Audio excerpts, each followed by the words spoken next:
बड़ी गाड़ी के पास खड़ी शाहिना बीबी ने मुस्कुराकर मुझसे पूछा, सारा दिन छल्ली बेचकर कितना कमा लेते हो? मैंने नजरें झुकाकर धीमी आवाज में कहा, 600 कभी कभी। वो फौरन अपने पर्स से नोटों की मोटी गड्डी निकालकर मेरी तरफ फेंकते हुए बोली, दिन रात नोटों में खेलोगे, लेकिन बस एक काम करना होगा। बोलो, सौदा मंजूर है। मैं हैरान परेशान उसकी तरफ देखता रह गया। इतने में गाड़ी का दरवाजा खुला और करीब 5 साल की एक छोटी सी बच्ची भाग कर आई और पापा पापा कहकर मेरे गले लग गई। उसकी मासूम आवाज सुनकर मेरे कदम जैसे जमीन से चिपक गए। मेरा नाम रिहान है। मैं उन पहाड़ों से आता हूँ जहाँ ना सड़कें हैं ना रोशनी, जहाँ रात का अंधेरा इंसान के दिल तक उतर जाता है, जहाँ गरीबी इतनी गहरी होती है कि बच्चे बचपन में ही बूढ़े हो जाते हैं। माएं बस दुआओं का सहारा रखती हैं और बाप मेहनत के बाद भी खाली हाथ लौट आते हैं। मेरी जिंदगी भी उन्हीं अंधेरों में बड़ी हुई। मेरे माँ बाप ने कभी कोई ख्वाब नहीं देखा, क्योंकि उन्हें यकीन था कि ख्वाब देखने वाले रोटी नहीं खा पाते। उनके लिए ख्वाब सिर्फ वही थे जो भूख की नींद में दिखते थे। मेरे बहन भाई भी ऐसे ही बड़े हो रहे थे, जैसे किसी जंगल में बारिश के सहारे कोई जंगली पौधा। इन सब हालात में बड़ा होकर मैंने ठान लिया कि कुछ करके दिखाऊंगा, कुछ ऐसा कि माँ बाप का चेहरा रोशन हो जाए, बहनों की शादी हो जाए, भाइयों को इज्जत मिले। और वो दिन आया जब मैंने पहाड़ों को छोड़कर कराची का रुख किया। न मेरे पास कोई डिग्री थी, न कोई सहारा, सिर्फ ये उम्मीद थी कि कुछ कमा लूंगा ताकि घर की जिंदगी थोड़ी आसान हो जाए। शहर आकर मुझे जो पहला काम मिला वो छल्ली बेचने का था। शुरुआत में दिल नहीं मान रहा था, मगर फिर माँ का चेहरा, उनकी झुर्रियाँ, बाप की खामोश नजरें, बहनों के पुराने कपड़े और भाइयों के नंगे पांव याद आए। दिल ने कहा, रिहान, अब पीछे नहीं हटना, अब इन हाथों को मेहनत का रंग देना होगा। बस फिर क्या था, मैंने पूरे हौसले के साथ छल्ली बेचना शुरू कर दी। एक छोटा सा ठेला खरीदा, उस पर ईंधन रखा, थोड़ी सी छल्ली ली और कराची के एक मशरूफ चौराहे पर जा बैठा। शुरू शुरू में लोग मुझे हैरानी से देखते। अक्सर कोई कह देता, तुम तो शक्ल से छल्ली बेचने वाले नहीं लगते, पढ़े लिखे इंसान लगते हो। तो मैं बस मुस्कुराकर कह देता, मजबूरी इंसान से सब कुछ करवा देती है। कोई भी अपनी खुशी से छल्ली नहीं बेचता।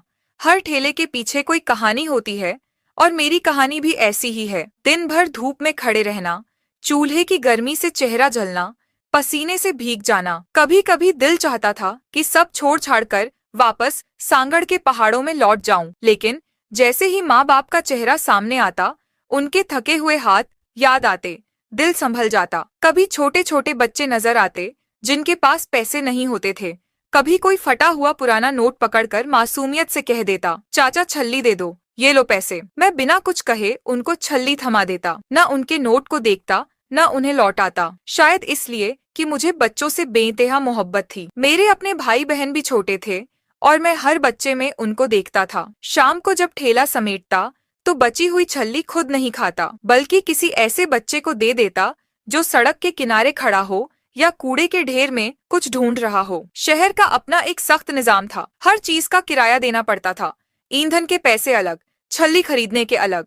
कभी कभी नुकसान हो जाता, फिर भी मैं हर महीने माँ को कुछ पैसे जरूर भेज देता। खुद कभी खैराती होटल से खाना खा लेता, कभी फुटपाथ पर भूखा ही सो जाता, लेकिन शिकायत नहीं करता था, क्योंकि अंदर उम्मीद अभी भी जिंदा थी। मैं अक्सर सोचता, एक दिन सब बदल जाएगा, एक दिन मेरा भी घर होगा, एक दिन मेरी भी इज्जत होगी, एक दिन मैं अपनी माँ को अस्पताल लेकर जाऊंगा और उसका इलाज करवाऊंगा। मेरे दिल में ख्वाब था कि बहनों के लिए नए कपड़े होंगे और भाइयों के हाथ में स्कूल के बैग होंगे, लेकिन हकीकत ये थी कि इन ख्वाबों को सच करने के लिए मेरे पास बस एक छोटा सा ठेला था और उसके पीछे खड़ा एक थका हुआ रिहान, जो दिन भर लोगों की बातें सुनता, ताने सहता, मगर फिर भी खामोश मुस्कुरा देता था। कुछ दिनों से मगर एक अजीब सी बात होने लगी थी। जहां मैं रोज अपना ठेला लगाता था, वहीं सामने वाली सड़क पर रोज एक बड़ी काली शीशों वाली गाड़ी आकर खड़ी हो जाती। अंदर से कुछ दिखाई नहीं देता था, लेकिन दिल को लगता कि जैसे कोई अंदर से मुझे लगातार देख रहा है। मैं ठेला लगाता और गाड़ी आकर वहीं रुक जाती। शुरू में मैंने सोचा इत्तेफाक है, मगर अब तो ये रोज का सिलसिला बन गया था। गाड़ी आती, खड़ी रहती, मैं छल्ली बेचता रहता और बार बार मेरी नजर अनजाने में उसकी तरफ उठ जाती। दिल अजीब सी बेचैनी महसूस करता, जैसे कोई नजरों से मुझे पकड़ रहा हो। दिल में हजार ख्याल आते, कहीं दुश्मन तो नहीं, कहीं पुलिस वाला तो नहीं, कहीं कोई पहचानने वाला तो नहीं। लेकिन मेरे तो इस शहर कराची में कोई अपना ही नहीं था जो मुझे पहचान सके। मैंने सोचा शायद कोई मुझसे कुछ कहना चाहता है, या शायद किसी की नजर में मैं कोई खास इंसान हूँ और मुझे खुद ही नहीं पता। पर हर बार गाड़ी आती, खड़ी रहती और फिर रात ढलते ही चुपचाप चली जाती। न कोई इशारा, न कोई दरवाजा खुलना, बस सन्नाटा रह जाता और दिल में हजार सवाल। एक सुबह की बात है, जब सूरज की रोशनी अब भी फैली भी नहीं थी। पार्क के बाहर बच्चों की हंसी की आवाजें आ रही थीं। तभी मेरी नजर एक छोटी सी बच्ची पर पड़ी, जिसकी उम्र 5-6 साल से ज्यादा न होगी। वो गुलाबी रंग का फ्रॉक पहने हुए थी और उसके बालों में नीली रिबन बंधी थी जो हवा में लहरा रही थी। मैंने सोचा कि शायद वो किसी के साथ पार्क खेलने आई है, क्योंकि अक्सर शाम के वक्त माएं अपनी औलाद को लेकर आती हैं और बच्चे झूलों पर खेलते हैं। मगर वो छोटी सी बच्ची पार्क में जाने के बजाय बार बार सड़क के किनारे आकर पत्थरों से खेल रही थी, जैसे उसे अंदाजा ही नहीं कि बाहर क्या खतरा छुपा बैठा है। मैं अपने ठेले पर छल्ली भूनने में मशरूफ था, लेकिन नजर बार बार उसी तरफ चली जाती। एक लम्हा ऐसा आया कि मैंने नजरें दूसरी तरफ घुमाई और जैसे ही सर उठाया, दिल थम गया। दूर से एक गाड़ी बहुत तेज रफ्तार में इसी तरफ आ रही थी और वो बच्ची सड़क पर झुकी हुई कुछ उठाने में लगी थी। मेरा दिल सीने से बाहर कूदने लगा। मैं सब कुछ छोड़कर हवा की तरह दौड़ा और उस बच्ची को अपनी बाहों में भरकर सड़क से दूर खींच लिया। गाड़ी इतनी तेज थी कि अगर एक लम्हा भी देर हो जाती तो आज कुछ भी हो सकता था। गाड़ी वाला थोड़ा आगे जाकर रुका, दरवाजा पटक कर खोला और गुस्से से चिल्लाने लगा, देखकर नहीं चल सकते हो? अगर कुछ हो जाता तो मेरी ही गलती बनती। मैं पहले खामोश खड़ा रहा, लेकिन जब उसने फिर बदतमीजी की तो मेरे अंदर का सारा गुस्सा फट पड़ा। मैंने ऊंची आवाज में कहा, गलती तुम्हारी है। नजर नहीं आ रहा बच्चों का पार्क है, बच्ची सड़क पर खेल रही है और तुम गाड़ी ऐसे चला रहे हो जैसे कोई दौड़ जीतने जा रहे हो। बात बढ़ने लगी। वो भी बदतमीजी पर उतर आया और कहने लगा, ज्यादा बकवास मत करो वरना अभी सीधा कर दूंगा। मेरे सब्र का बांध टूट चुका था। मैंने हाथ उठाकर कहा, देख ये हाथ जिनसे मैं रोज छल्ली भूनता हूँ, अगर ये हाथ किसी के मुंह पर पड़ गया ना तो दिन में तारे दिख जाएंगे। मेरे चेहरे पर गरीबी की लकीरें भले थीं, लेकिन मेरी आंखों में वो आग थी जो किसी के गुरूर को राख कर दे। मैंने आखिरी बार उसे देखा और कहा, तुम जैसे मम्मी डैडी के लड़के सिर्फ गाड़ियों में ऐश करते हो, तुम्हें क्या पता जमीन पर कैसे जिया जाता है। शायद मेरी आंखों की शिद्दत देखकर वो लड़का डर गया और धीरे धीरे पीछे हटने लगा। वो लड़का जाते जाते बस इतना कह गया, अच्छा ठीक है, अपनी औलाद को संभाल कर रखना। उसे क्या मालूम कि वो बच्ची मेरी औलाद नहीं थी, लेकिन जब मैंने उसे अपनी बाहों में उठाया तो ऐसा लगा जैसे ये मेरी ही बेटी हो।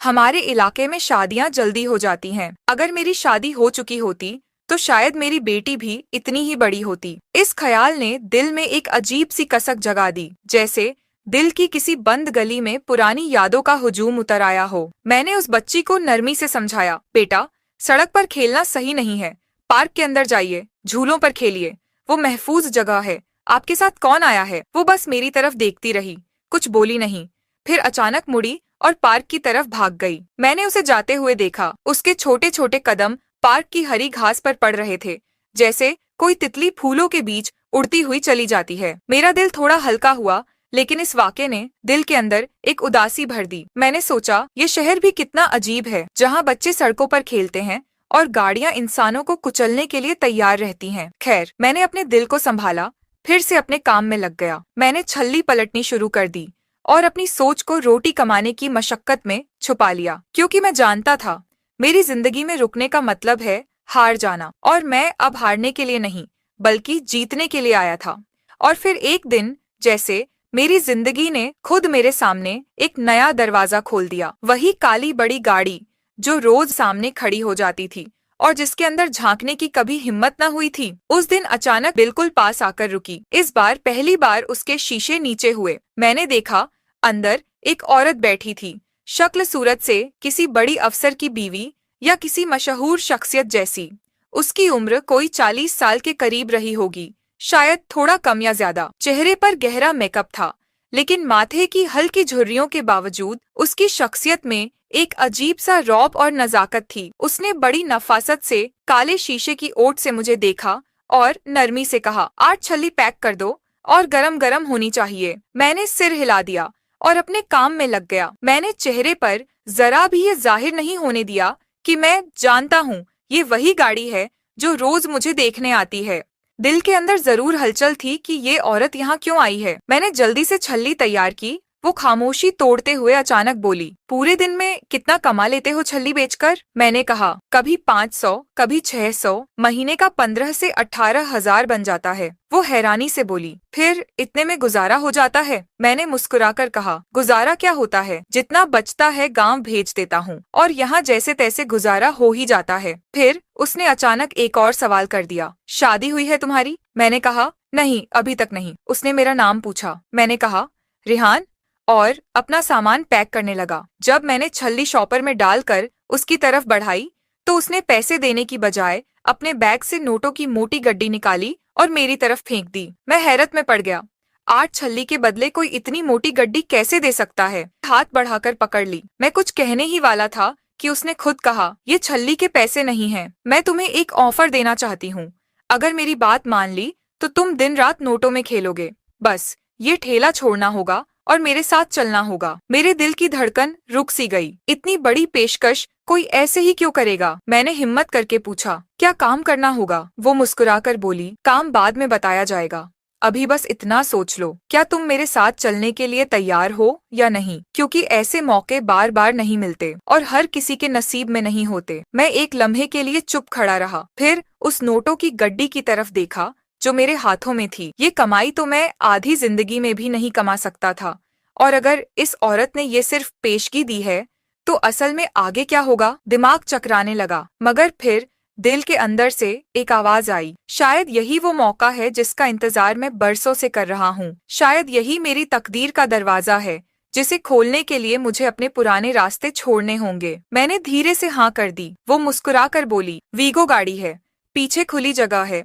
बैठ जाओ, मैं तुम्हें वहां ले जा रही हूँ जहाँ तुम्हारी किस्मत बदल जाएगी। मैंने अपने ठेले को आखिरी बार देखा, दिल में माँ और बहन भाइयों का ख्याल लाया, अल्लाह का नाम लिया और गाड़ी पर चढ़ गया। गाड़ी चली तो मैं ख्वाबों में डूब गया। सोचता रहा, अब शायद वो वक्त आ गया है जब माँ की झुर्रियाँ खत्म हो जाएंगी, बहनें नए कपड़ों में सजेंगी, भाई स्कूल जाएंगे और मुझे अब कोई नीचा नहीं देखेगा। मैं अब सड़क किनारे ठेला नहीं लगाऊंगा, बल्कि फख्र से जिंदगी गुजारूंगा। थोड़ी देर में गाड़ी कराची के एक पोश इलाके में एक बड़े से बंगले के सामने रुक गई। जैसे ही गाड़ी रुकी, गेट पर खड़े नौकर दौड़ पड़े और दरवाजा खोल दिया। मैं गाड़ी से उतरा तो हैरत की इंतहा न रही। वो बंगला किसी ख्वाब जैसा था। ऊंची दीवारें, बड़ी खिड़कियां, संगमरमर का फर्श और अंदर तक जाती हुई लंबी राहदारी, जैसे किसी फिल्म का सीन हो। उसने मुझे कहा, अंदर आ जाओ। मैं उसके साथ चल पड़ा। दिल में अनजाने डर भी थे, मगर उम्मीदों ने सब कुछ ढक रखा था। मैं सोच रहा था कि अब जो भी होगा वो पहले जैसा नहीं होगा। शायद यहीं से मेरी नई जिंदगी का आगाज होने वाला है। अभी हम लोग उस बड़े और शानदार बंगले के लॉन में खड़े ही थे कि अचानक एक छोटी सी बच्ची अंदर से दौड़ती हुई आई। मैंने सोचा वो अपनी माँ के गले लगेगी, क्योंकि मुझे लगा ये औरत ही उसकी माँ है। लेकिन वो बच्ची भागते भागते मेरे कदमों में आकर रुक गई और एकदम से मेरे गले लग गई, जैसे किसी को बरसों बाद मिल रही हो। मैंने जब उसके चेहरे की तरफ देखा तो मुझे अब यकीन नहीं आया। ये वही छोटी सी बच्ची थी जिसे मैंने कुछ दिन पहले सड़क पर तेज रफ्तार गाड़ी के नीचे आने से बचाया था। मेरे जहन में उस दिन की सारी तस्वीरें एकदम तेज रफ्तार फिल्म की तरह दौड़ने लगीं। मुझे कुछ समझ नहीं आ रहा था कि ये सब क्या हो रहा है। वो छोटी सी अनिका मुझे जोर से गले लगाकर कहने लगी, मेरे हीरो पापा आ गए, मेरे हीरो पापा आ गए, वापस आ गए। मामा, यही वो हीरो पापा हैं जिन्होंने मुझे उस दिन बचाया था। उसके मासूम अल्फाज सुनकर मैं एक लम्हे के लिए बिल्कुल साकित हो गया। ये बहुत अजीब था। वो मुझे पापा कह रही थी, जबकि मैं न उसका बाप था न इस औरत को जानता था। लेकिन न जाने क्यों मैंने उस बच्ची को खुद से अलग नहीं किया, न ही कहा कि मैं तुम्हारा बाप नहीं हूँ। मैंने बस उसका नन्हा सा हाथ थामा और बहुत नरमी से उसके साथ अंदर चला गया। उसके हाथ में कैनुला लगा हुआ था, कलाई पर सफेद पट्टी बंधी थी और ड्रिप की नली गुजर रही थी। वो किसी बीमारी से निढाल सी लग रही थी। मैंने बड़ी एहतियात से उसका हाथ थामा और वो मेरे हाथ को ऐसे कसकर पकड़े हुए मुझे घर के अंदर ले जा रही थी, जैसे बरसों से मेरा ही इंतजार कर रही हो। घर के अंदर दाखिल हुआ तो वो वसी और आलीशान घर किसी महल जैसा लगा। हर तरफ सफाई, चमक दमक और हर तरह की आराम की चीजें, जैसे हर ख्वाब का रंग उसी घर में मौजूद हो। वो बच्ची मुझे सोफे तक ले आई, बैठने का इशारा किया और खुद भी मेरे साथ बैठ गई। थोड़ी देर में शाहिना बीबी भी अंदर आ गईं और नौकरानी को आवाज देकर कहा, खाने पीने का इंतजाम करो, खाने का वक्त हो गया है, मेहमान को कुछ पेश करो। मैंने फौरन हाथ जोड़कर कहा, नहीं, मैं खाना नहीं खाऊंगा, मैं बस ये समझने आया हूँ कि आखिर ये सब क्या हो रहा है। वो मुस्कुराकर बोली, अब तो तुम्हें यहीं रहना है, शर्माने की जरूरत नहीं, खाने का वक्त है तो खाना खाना ही पड़ेगा। थोड़ी देर में दस्तरखान सजा दिया गया और खाने में वो सब कुछ था जो मैंने अपनी पूरी जिंदगी में न कभी देखा न सुना। तरह तरह के खाने, खुशबू का तूफान और बच्चों के लिए खास प्याले और बर्तन भी मेज पर सजाए गए। फिर मेरे लिए चाय भी लाई गई। अनिका मेरी गोद में सिर रखकर लेट गई, जैसे बरसों से मेरा ही इंतजार कर रही हो और उसे यकीन था कि अब मैं उसे छोड़कर कहीं नहीं जाऊंगा। अंदर से मैं हैरान भी था, परेशान भी, लेकिन जो सुकून उस लम्हे में था वो बयान से बाहर था। इतने में शाहिना बीबी मेरे करीब आईं और नरमी से बोलीं, अब मैं तुम्हें असल बात बताने जा रही हूँ, पूरी तवज्जो से सुनो, बुरा मत मानना और मुझे गलत मत समझना, क्योंकि जो कुछ मैं कहने जा रही हूँ वो आम बात नहीं है।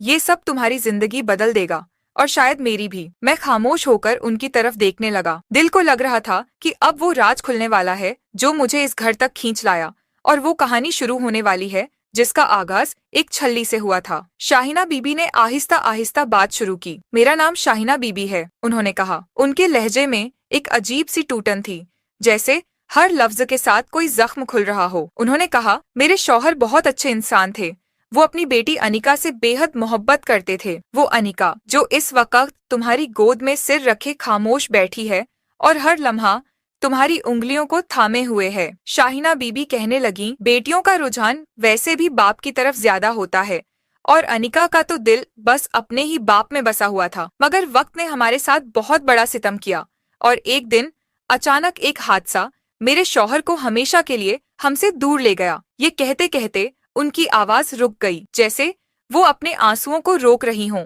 थोड़ी देर खामोश रहने के बाद वो बोली, उस हादसे को 6 महीने हो चुके हैं, लेकिन अनिका आज तक उस सदमे से बाहर नहीं आ सकी। उसकी हालत इतनी खराब हो चुकी है कि डॉक्टर कहते हैं उसके जिस्म में खून ही नहीं बन रहा। ये कहते ही वो खामोश हो गईं, जैसे इस बात पर खुद भी यकीन न आता हो। फिर उन्होंने आगे कहा, किसी ने मुझे मशवरा दिया था कि मैं दूसरी शादी कर लूं ताकि अनिका को फिर से बाप का साया मिल सके और वो इस तन्हाई से बाहर निकल आए। 1 महीना पहले रिश्तेदारों में एक आदमी का रिश्ता आया।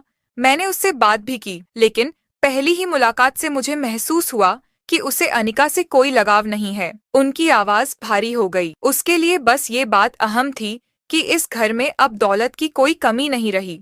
वो सोच रहा था कि हनीमून पर कहाँ जाएगा, दुनिया घूमेगा, मौज करेगा, लेकिन जिस वजह से मैं शादी करना चाहती थी कि मेरी बेटी को बाप का सहारा मिले, वो मकसद उसकी नजर में कोई कीमत नहीं रखता था। शाहिना बीबी के चेहरे पर कड़वाहट थी, बल्कि उसने तो ये तक कह दिया कि बच्ची को कहीं और रखना पड़ेगा क्योंकि वो उसके मंसूबों में रुकावट बनेगी। तब मैंने साफ कह दिया कि मैं अपनी बेटी को किसी भी कीमत पर नहीं छोड़ सकती और मैंने वो रिश्ता ठुकरा दिया। थोड़ी देर रुककर वो आगे बोली, उसके बाद हर शाम जब अनिका पार्क में अपनी नौकरानी के साथ खेल रही होती थी तो मैं गाड़ी में बैठकर उसे देखती रहती थी और उन्हीं दिनों में मैंने तुम्हें देखा। उनकी आंखों में हल्की सी मुस्कान आई। तुम बच्चों से कितना प्यार करते हो, तुम्हें इस बात की परवाह नहीं होती थी कि उनके पास पैसे हैं या नहीं, तुम उन्हें छल्ली दे देते थे। और जिस दिन तुमने अनिका को बचाया और उस बदतमीज लड़के से उसके लिए लड़े, फिर प्यार से उसे वापस पार्क में भेजा, उसी दिन मैंने फैसला कर लिया कि तुम एक अच्छे इंसान हो। और उस दिन के बाद अनिका ने बार बार मुझसे कहना शुरू कर दिया, मामा आप हीरो अंकल को मेरा बाबा क्यों नहीं बना देती, वो तो हीरो की तरह हैं जिन्होंने मेरी जान बचाई। वो हर बार तुम्हें हीरो बाबा कहने लगी। शाहिना बीबी की आंखें नम हो गईं। उसने मुझे मजबूर कर दिया कि मैं तुमसे आकर बात करूं, और आज तुम मेरी गाड़ी में बैठे हो, मैं तुम्हें यहाँ ले आई हूँ। सोचा साफ साफ बात कर लूं। वो नरमी से बोली, मैं तुमसे ये नहीं कहती कि तुम मुझसे शादी कर लो, लेकिन अगर तुम इस घर में आकर अनिका के लिए उसके बाप की कमी पूरी कर सको तो बदले में जो चाहोगे मैं तुम्हें दूंगी, तुम्हारी जिंदगी संवार दूंगी। फिर रुक कर बोली, हम दोनों की उम्र में लगभग 15 साल का फर्क है। मैं ये भी जानती हूँ कि अपनी बेटी की जिद के पीछे मैं तुम्हारी जिंदगी बर्बाद नहीं कर सकती, लेकिन अब मेरी बेटी ने तुम्हें चुन लिया है और वो तुम्हारे साथ ही रहना चाहती है। शाहिना बीबी की बात सुनकर मैंने गहरी सांस ली और सबसे पहले दिल से कहा, मुझे बहुत अफसोस है कि आपके शौहर इस दुनिया में नहीं रहे। आपका दर्द मैं महसूस कर सकता हूँ। मैंने नरमी से उनकी आंखों में देखते हुए कहा, आपकी बेटी वाकई बहुत प्यारी है। अगर उसकी जिंदगी का सवाल है, उसकी खुशी का सवाल है, उसकी सेहत का सवाल है और वो मुझे अपना बाप मान चुकी है तो मुझे कोई एतराज नहीं। मैं इस घर में उसके लिए रहने को तैयार हूँ। फिर मैंने ठहर कर कहा, लेकिन मैं एक पठान हूँ। हमारे अंदर गैरत का मिजाज बहुत गहरा होता है। मैं इस घर में बिना किसी रिश्ते के नहीं रह सकता। अगर मैं यहाँ रहूँ तो आप मेरी बीवी बनेंगी और मैं बाकायदा निकाह करूँगा। उसके बाद आपका और मेरा आपसी ताल्लुक कुछ भी ना हो, वो एक अलग बात है, लेकिन रिश्ता सिर्फ नाम का नहीं बल्कि इज्जत का होना चाहिए। ये सुनकर शाहिना बीबी की आंखों में एक अलग रोशनी आ गई। वो बोली, तुम तो वाकई बहुत अच्छे इंसान हो। मुझे तुम पर मुकम्मल भरोसा है कि तुम मेरी बेटी का ख्याल रखोगे। अगर तुम्हारी यही शर्त है तो फिर इसी हफ्ते हमारा निकाह होगा। और इस तरह उस शाम एक नई कहानी का दरवाजा खुल गया। एक ऐसी कहानी जिसमें मैं न सिर्फ अनिका का हीरो पापा बनने वाला था, बल्कि एक ऐसी औरत का हमसफर भी जिसने सच्चाई देखकर फैसला किया। निकाह के बाद मैंने कभी शाहिना के किसी कारोबारी मामले में दखल नहीं दी, न उसकी दौलत में दिलचस्पी ली, न फैसलों में राय दी। बस मैं अपने वादे पर कायम रहा। मैंने अनिका को अपना समझा और उसकी हर जरूरत में उसके साथ खड़ा रहा। मैंने इस घर में सिर्फ एक साया बनकर रहना शुरू किया, जो उस बच्ची के सर पर छत बन जाए। सुबह उठता तो उसे स्कूल के लिए तैयार करता, उसके नखरे बर्दाश्त करता, बीमारी में डॉक्टर के पास ले जाता। डॉक्टर भी अब मुझे उसका बाप कहने लगे थे। वो बच्ची मुझसे इतनी मानूस हो गई कि अब अपने स्कूल का काम भी मेरे साथ बैठकर करती। एक दिन तो वो मुझे पार्क में अपने दोस्तों से मिलाने ले गई। पार्क में अनिका ने सबके सामने हंसते हुए कहा, देखो ये मेरे पापा हैं, मेरे हीरो पापा। उसकी एक सहेली मासूमियत से बोली, तुम्हारे पापा तो बहुत अच्छे लगते हैं, सच में हीरो जैसे हैं। उस लम्हे में पहली बार ये महसूस कर रहा था कि शायद मैं सच में उसके लिए हीरो बन चुका हूँ। अब वो बच्ची दवाई भी मेरे हाथ से पीने लगी थी, वरना पहले कभी दवाई को हाथ तक नहीं लगाती थी। खाने के वक्त तो हमेशा मेरे पास बैठती, दस्तरखान पर मेरे बिल्कुल करीब। शाहिना बीबी भी अब बहुत खुश रहने लगी थीं। वो अक्सर मुस्कुराकर कहती, तुम दोनों एक जैसे हो, शायद अल्लाह ने तुम्हें अनिका के लिए ही भेजा है। एक दिन मैंने कहा, मुझे कुछ दिन के लिए गांव जाना है, तो अनिका ने शोर मचा दिया, नहीं, आप मुझे छोड़कर कहीं नहीं जाएंगे। मैंने हंसकर कहा, अच्छा चलो, तुम्हें भी साथ ले चलता हूँ। डॉक्टर ने भी कह दिया था कि अब वो बेहतर है और सफर कर सकती है। हम तीनों ने मिलकर गांव जाने का फैसला किया। जब हम गांव पहुँचे तो लोग मुझे देखकर हैरान रह गए। सबको मेरी हालत बिल्कुल बदली बदली लगी। कपड़े साफ सुथरे, चेहरे पर सुकून, जेब में पैसे और अंदाज में एतमाद।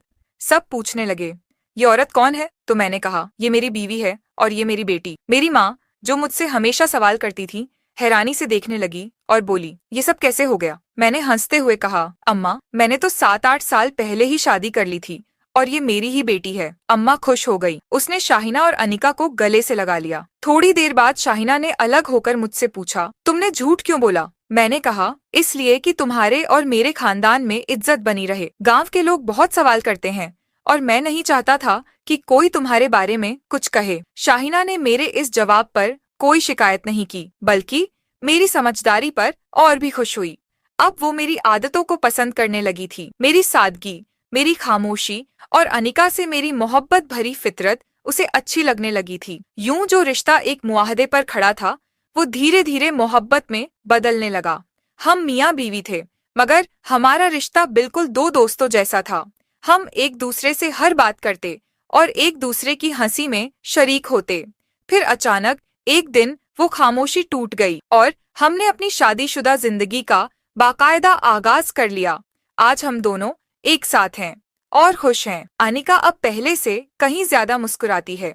वो बार बार कहती है, मुझे एक छोटा सा भाई चाहिए, और हम दोनों उसके जवाब में बस हंसकर शर्मा जाते हैं। डॉक्टर भी कहते हैं कि अगर अनिका को एक छोटा भाई मिल जाए तो उसकी बीमारी और बेहतर हो जाएगी और शायद वो पूरी तरह ठीक हो जाए, क्योंकि उसका सबसे बड़ा मसला यही था कि उसके जिस्म में खून नहीं बनता था। इसलिए हर 2 हफ्ते बाद उसे मसनूई खून चढ़वाना पड़ता था। लेकिन अब वो पहले से बेहतर है। उसकी हालत दिन ब दिन सुधार रही है और अगर अल्लाह ने चाहा तो अनिका न सिर्फ मुकम्मल सेहतमंद हो जाएगी, बल्कि हमारे इस फैसले से उसका बचपन वापस लौट आएगा और हमारा घर भी एक मुकम्मल खानदान बन जाएगा। बस यही थी मेरी जिंदगी की कहानी। एक मुखलिस औरत और एक प्यारी सी बच्ची ने आकर सब कुछ बदल दिया। मेरी जिंदगी, जो कभी सिर्फ एक छोटे से ठेले तक सीमित थी, जो सड़क के किनारे कुछ सिक्कों के इंतजार में गुजर जाती थी, आज वो एक मुकम्मल और भरपूर जिंदगी बन चुकी है। जब मैं पीछे मुड़कर देखता हूँ तो वो दिन जैसे ख्वाब लगते हैं, जब मैं बच्चों के पार्क के बाहर छल्ली बेचता था, जब पैसे न होने की वजह से खैराती खाना खाता था, और जब मेरे ख्वाब सिर्फ माँ, बहन और भाइयों के चेहरों पर मुस्कुराहट लाने तक सीमित थे। लेकिन आज अल्लाह ने मुझे इतना नवाज दिया है कि मैं उन सबकी जिंदगी में आसानियां ला सका हूँ। मैंने अपने माँ बाप को शहर लाने की कभी जिद नहीं की, क्योंकि वो खुद गांव की मिट्टी में रच बस गए हैं। वो उसी जिंदगी को अपना चुके हैं और वहीं खुश हैं। मैंने उनकी मर्जी का एहतराम किया, लेकिन उनकी जिंदगी बदलने में कोई कसर नहीं छोड़ी। मैंने अपनी बहन भाइयों को अच्छे स्कूल में दाखिल करवाया, उनके तालीमी खर्चात और बाकी जरूरतों के लिए हर महीने एक अच्छी रकम भेजता हूँ। मेरे माँ बाप अब दूसरों के घरों में काम नहीं करते, अब वो सिर्फ आराम करते हैं, और मेरे वालिद अब गांव में सबकी नजरों में इज्जत का निशान है, क्योंकि उनका बेटा शहर में न सिर्फ कामयाब है, बल्कि एक बड़े घर का दामाद भी है। आपको ये कहानी कैसी लगी? अपनी राय कमेंट बॉक्स में जरूर बताइएगा, और ये भी बताइएगा कि अगर जिंदगी में आपके साथ ऐसा कोई लम्हा आ जाए तो आप क्या फैसला करेंगे? क्या आप इस मौके को किस्मत का इनाम समझेंगे या कुछ और?